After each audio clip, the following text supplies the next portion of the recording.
El amor puede ser una de las mejores y más bellas experiencias humanas. El compartir la vida con otra persona, el encajar emocionalmente con otro ser humano, puede ser uno de los más grandes placeres y detonador de felicidad al que puede acceder un individuo o par de individuos. La complicidad, el compañerismo, la confianza, el crecimiento mutuo son cosas que acompañan y siempre estarán implícitas en una relación sana. Pero, ¿qué pasa cuando dos individuos son incompatibles en el peor de los niveles? ¿Qué pasa cuando dos personas no solo no están hechas para estar juntas, sino que además son todo lo contrario a algo bello? ¿Qué ocurre cuando seres enfermizos y que jamás deberían interactuar con otros se juntan para cometer los actos más aterradores e inhumanos? Bienvenidos al episodio número 30 de Testigos de lo Macabro.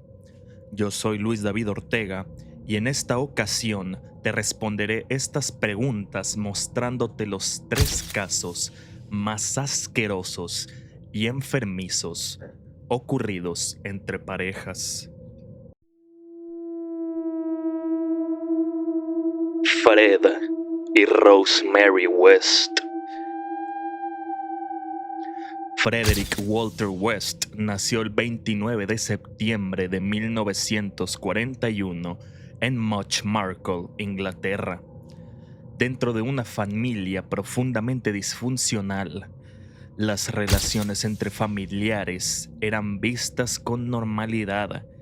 Existía contacto sexual entre miembros de la familia y Fred creció rodeado de ese ambiente, aprendiendo desde niño que ese tipo de conductas eran algo cotidiano.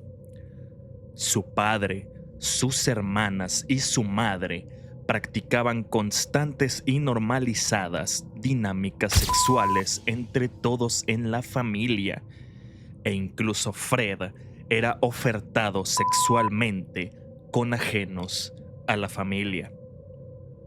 Fred dejó la escuela siendo muy joven, tenía bajo rendimiento y desde adolescente ya mostraba un carácter agresivo. Disfrutaba de intimidar a otros y tenía un interés preocupante por controlar y lastimar.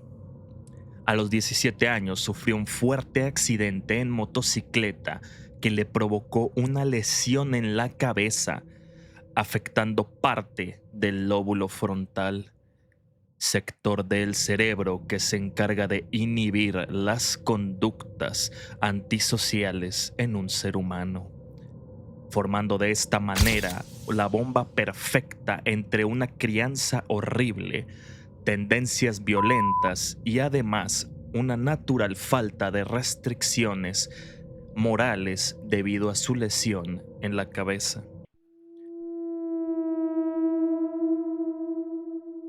Poco tiempo más tarde comenzó a cometer agresiones sexuales y su violencia fue aumentando.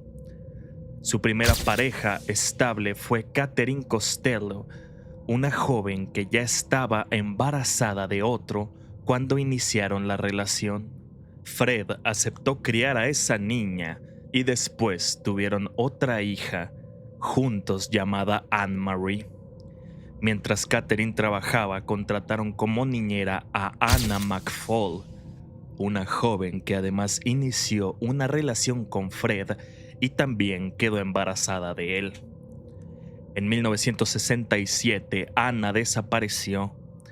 Décadas después, se descubriría que había sido asesinada. Su cuerpo fue decapitado, desmembrado y enterrado. Entretanto, la otra gran mitad de esta historia, Rosemary Pauline Letts, nació el 29 de noviembre de 1953 en Northam, Inglaterra, y su familia para nada fue normal por su lado tampoco. Su padre tenía graves problemas de conducta y durante años abusó sexualmente de Rosemary y sus hermanas de igual manera. Incluso se sabe que ya llegado Fred a la vida de Rosemary, el padre de esta última seguía demandándole a su hija favores sexuales. Su madre sufría problemas de salud mental y depresión severa, creando obviamente un ambiente totalmente caótico. Rosemary tuvo dificultades de aprendizaje desde pequeña, abandonó la escuela muy pronto y era descrita como una persona con inteligencia limitada, pero plenamente capaz de entender todo lo que hacía. Desde adolescente mostró una personalidad fría, dominante y una facilidad inquietante para ejercer violencia sobre personas más vulnerables que ella. El fatídico día en que el destino, en una de sus bromas más crueles, juntaría a estos dos demonios, ocurrió cuando Fred conoció a Rosemary, teniendo ella apenas 15 años y siendo él mucho mayor. La relación avanzó muy rápido y Rosemary quedó embarazada prácticamente de inmediato. Se mudaron juntos y ella comenzó inmediatamente a maltratar a los hijos que Fred ya tenía. Una de las formas de castigo preferidas de Rosemary consistía en amarrar a la pequeña Charmaine desnuda a una de las sillas durante horas mientras era golpeada y humillada. En 1971, Fred fue enviado a prisión por un robo menor. Durante ese tiempo, Charmaine murió bajo el cuidado exclusivo de Rosemary. Rosemary la mató y Fred la auxilió a enterrar el cuerpo al momento de salir de prisión. Cuando Catherine, la madre de la niña, volvió a buscar a su hija, también fue asesinada, descuartizada y enterrada por la pareja. A mediados de los 70 se mudaron al número 25 de Cromwell Street en Gloucester, locación que presenció tantas atrocidades de lo más aberrantes que terminaría siendo conocida como la Casa de los Horrores. En esta casa y en presencia de todos los hijos que tuvieron, Rosemary ejercía la prostitución e incluso algunos clientes también tuvieron acceso a los hijos de la familia. Más adelante en la historia, el asqueroso modus operandi de la pareja se modificó. Conocieron a Coraline Owens, le ofrecieron trabajo de niñera y aceptó vivir un tiempo con la familia. Cuando la pareja le ofreció participar en actividades sexuales de lo más enfermizas, Coraline se marchó. Meses más tarde, Fred volvió a encontrarla, la convenció de volver a la casa y allí fue retenida durante varias horas, sufriendo agresiones y amenazas constantes. Pero logró escapar cuando encontró una oportunidad y denunció lo ocurrido. Aunque el caso no prosperó por falta de evidencia, años después su testimonio sería importante para el proceso legal. Durante casi 2 décadas utilizaron la casa como escenario principal de sus crímenes. La mayoría de las víctimas eran jóvenes vulnerables, muchas buscaban trabajo o simplemente alojamiento. Una vez dentro, eran sometidas a violaciones, golpeadas y torturadas en el sótano o en distintas habitaciones antes de ser asesinadas.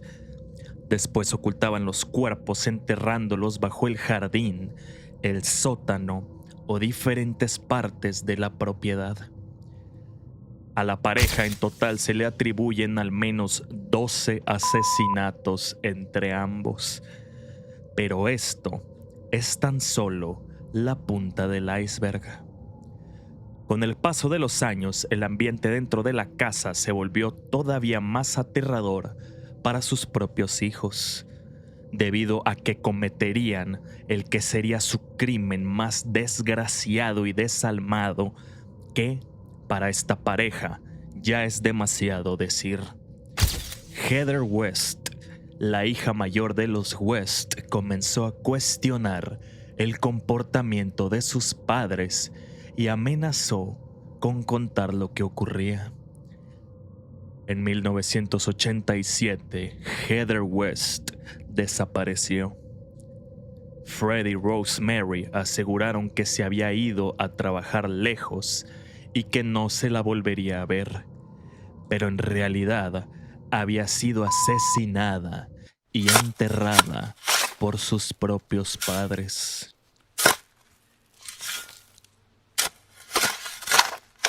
Pero lo peor de todo fue para los hermanos. Sus padres les hacían comentarios insinuando que terminarían igual que Heather si se les ocurría hablar demasiado. Aún así, con los años, una de las hijas empezó a revelar los abusos sufridos dentro del hogar y varias denuncias llegaron a manos de la policía. Se comenzaron a unir rumores sobre desapariciones, maltrato infantil y la extraña historia de la hija mayor Heather, terminando en un registro completo de la vivienda en 1994. Lo que encontraron sería uno de los escenarios más impactantes que la policía pueda encontrar en una escena del crimen. Restos bajo el jardín, el patio y el sótano. Conforme avanzaban las excavaciones, aparecieron más y más cuerpos. Fred terminó confesando varios asesinatos e indicó dónde estaban algunos restos, mientras que Rosemary negó toda responsabilidad. El final de la historia de los West llegaría cuando Fred se quitó la vida en su celda en enero de 1995, dejando una serie de notas dirigidas a Rosemary. Ella enfrentó el proceso sola y fue declarada culpable de 10 asesinatos. Recibió cadena perpetua sin posibilidad de libertad condicional y permanece en prisión hasta nuestros días.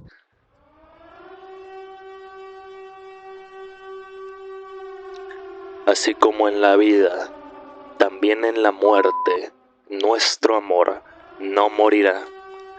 Rose y yo viviremos para siempre en el cielo. Te esperaré, cariño, así que ven conmigo. Lo único que me queda es mi vida y te la entregaré. Cuando vengas conmigo, estaré esperándote. En amoroso recuerdo, Fred West, Rose West, descansa en paz donde no cae ninguna sombra. En perfecta paz, espera a su Rose, a su esposa. Antes de continuar, te pido que por favor me ayudes con tu suscripción si el contenido te está gustando. Y es que analizando las estadísticas de reproducciones de nuestros últimos capítulos del podcast, de la audiencia del canal, un 80 a un 98% de las personas que escuchan el contenido no están suscritas. Actualmente contamos con poco más de unos 500 suscriptores y me encantaría llegar a la cantidad de los 1000. Así que, si eres fanático de este tipo de contenido y es tu primera vez aquí, ayúdame a suscribirte. De igual manera, si ya llegaste hasta este punto del video, por favor regálame un me gusta. Si quieres incluso apoyar aún más a este canal y de una manera más directa hacia mí, también te informo que ya están habilitados los super gracias y si gustas dejar un donativo, apoyarías muchísimo al canal. También te recuerdo que este contenido se encuentra disponible en Spotify por si te interesa escucharlo mientras haces otras cosas o quieres descargarlo si te encuentras en un lugar sin red. Los links a mi Spotify y a mi TikTok se encuentran en la parte de la descripción. Gracias por tu atención. Jorge Torres y Sarah Bound. El caso de Jorge Torres Jr. y Sarah Bound tiene un factor que lo distancia completamente del caso anterior. Jorge Torres y Sarah Bound no actuaron juntos como los West. Actuaron uno en contra del otro. Vivían en Winter Park, Florida, y llevaban varios años de relación. Con un historial lleno de problemas de toxicidad como pareja, estos dos eran totalmente incompatibles. Durante años llamaron a la policía en repetidas ocasiones por discusiones que terminaban en violencia de género. Los dos presentaron denuncias uno contra el otro por maltrato e incluso ambos llegaron a ser arrestados varias veces. Jorge fue detenido en algunas ocasiones tras agresiones durante peleas domésticas, mientras que Sarah también fue arrestada por un incidente en el que presuntamente intentó asfixiarlo. A pesar de todo, esta pareja, como buena relación tóxica, siempre terminaban reconciliándose e incluso llegaban al grado de que se pagaban mutuamente las fianzas cuando uno era detenido por el otro.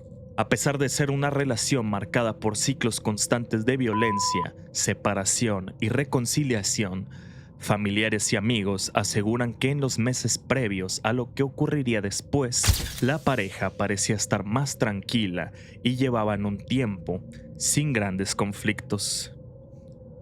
El momento de la verdadera tragedia por la que esta pareja se encuentra en este episodio llegó la noche del 23 de febrero de 2020. Los dos estuvieron bebiendo durante varias horas en su casa y por alguna razón se les ocurrió ponerse a jugar a las escondidas. En algún momento de la noche, Jorge decidió esconderse en una maleta. Sarah, en algún arranque de locura, apresuradamente cerró el zipper y aseguró que pensó que ambos estaban bromeando. Pero la historia tomaría un giro completamente inquietante cuando, al día siguiente, llamó al 911 diciendo que se había quedado dormida y que al despertar encontró a Jorge sin vida dentro de la maleta. Su primera versión fue jurar que todo había sido un accidente y que jamás imaginó que él no iba a poder salir de la maleta.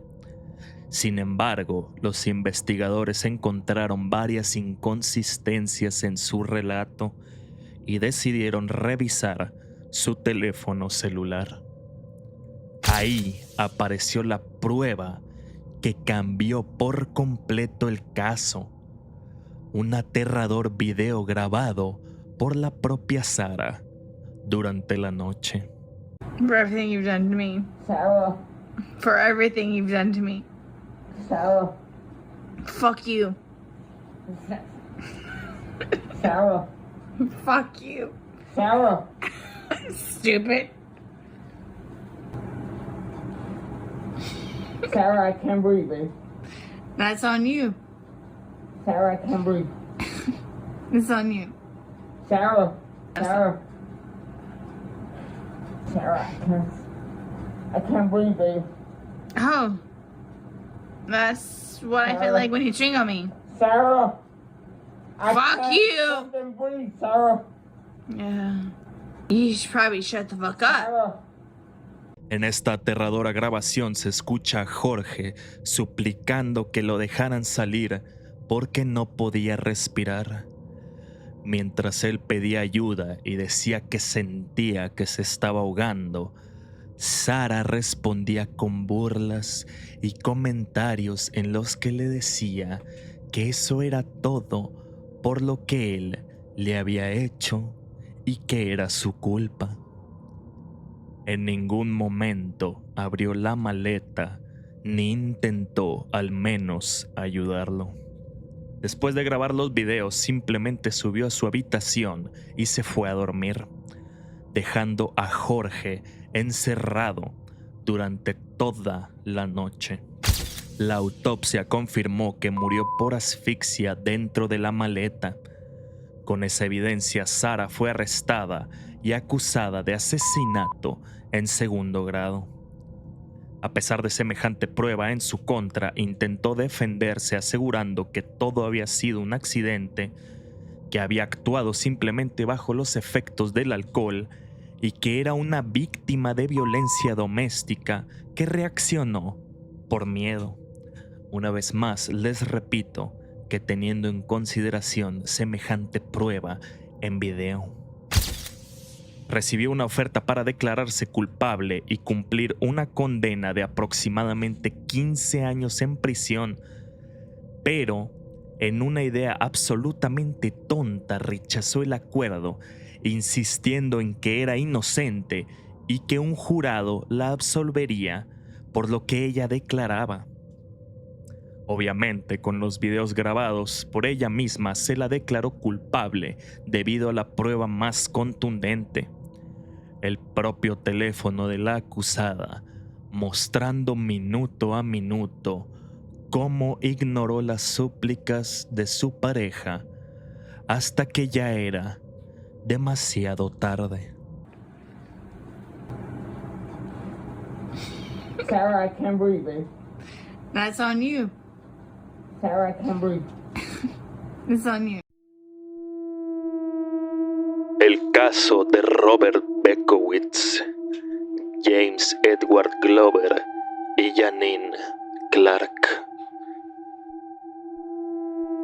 Para entender la brutalidad de la historia de este par, hay que viajar al Detroit de los años 70 y 80, una ciudad sumida en la pobreza extrema, la violencia callejera y una epidemia de drogas sin precedente en los Estados Unidos.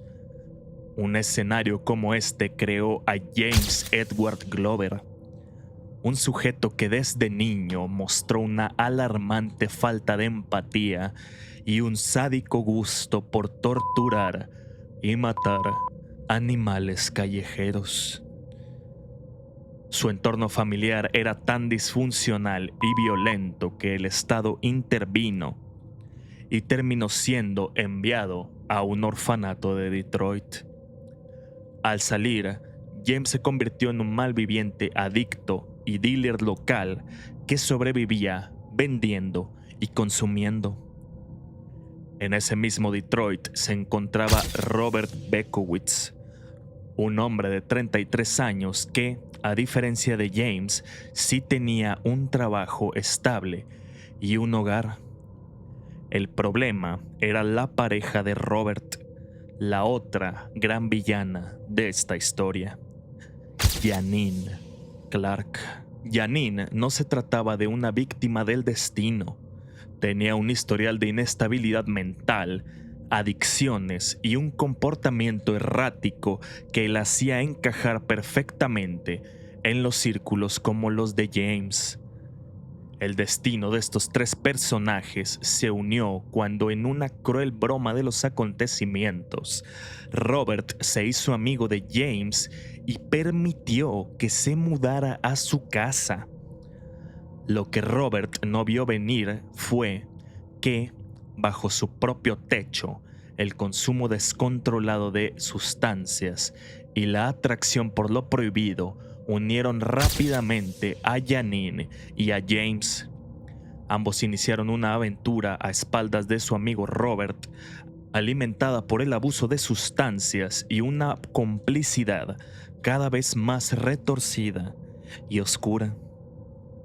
El 14 de julio de 1982, llegaría el fatídico día en que, tras una fuerte discusión bajo el influjo de las sustancias, James Glover atacó a Robert Bekowitz por la espalda.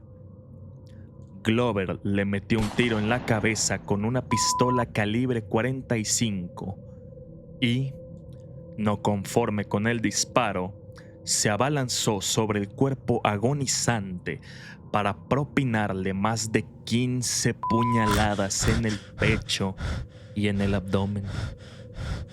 Lo que siguió a ese asesinato fue uno de los actos más aberrantes que una pareja pueda cometer. Los actos que James y Janine realizaron no pueden entrar en otra categoría que no sea en la de lo enfermizo y retorcido en un grado difícil de comprender. 3 días de una de las orgías necrofílicas y de mutilación más enfermas registradas en la historia estadounidense. Durante las siguientes 72 horas, James y Janine convirtieron la sala de la casa en una verdadera carnicería humana y un set fotográfico del horror. Trocearon los restos de Robert en decenas de pedazos. Cometieron actos de bajeza absoluta, como si de simples bromas se trataran, tal como James grabando sus iniciales en la piel, horribles fotos con una cámara Polaroid. Capturaron más de 100 imágenes con un humor negro sumamente macabro y retorcido. Fotos que, a pesar de no ser muy difíciles de encontrar, desaconsejo completamente ver y que, por obvias razones, no te puedo mostrar en este episodio. Las fotos posaban con los restos como si fueran trofeos de caza. Usaron la cabeza como objeto de broma al colocarla en una silla con un cigarrillo encendido en la boca y unos lentes de sol. En otras imágenes se los ve sonriendo a la cámara mientras sostienen partes despojadas del cuerpo. Cometieron actos de lo más indigestos en cuanto a necrofilia en una orgía de depravación absoluta. Todo mientras obviamente seguían consumiendo. Pero al tercer día el frenesí disminuyó y Janine entró en pánico. Corrió a una cabina telefónica y llamó a la policía. En su denuncia, Janine declaró que James la había tenido secuestrada y que todo lo que hizo fue bajo amenaza. Sin embargo, cuando la policía entró a la escena del crimen, se topó con un escenario dantesco y sobre todo con la evidencia irrefutable, el rollo de las fotos Polaroid. Las imágenes obviamente desmintieron y terminaron por condenar a Janine. En las fotografías, la mujer salía sonriendo de oreja a oreja, posando de manera juguetona con las partes del cuerpo de Robert y participando activamente en las vejaciones al cadáver con total naturalidad. La historia de este par de seres asquerosos terminó cuando James Edward Glover fue declarado culpable de asesinato en primer grado y profanación de restos, recibiendo una condena de cadena perpetua. Por su parte, Janine Clark fue condenada por profanación de un cadáver y complicidad, recibiendo una sentencia de tan solo entre 10 y 15 años de prisión, más que nada por el hecho de que el asesinato no lo había perpetrado específicamente ella. Condena que cumplió parcialmente antes de salir en libertad bajo fianza años más tarde, cerrando una de las muestras más asquerosas de cómo la mezcla de psicopatía, adicción y decadencia social pueden engendrar una maldad inimaginable.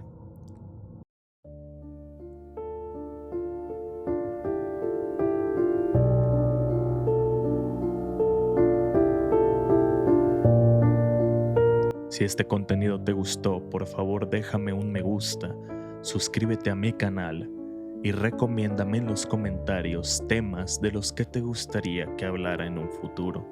Te recuerdo una vez más que las donaciones al canal por medio de los super gracias ya están activas y te lo agradecería mucho si dejaras una donación. Además que te daré un agradecimiento especial en los próximos episodios. Gracias por tu atención.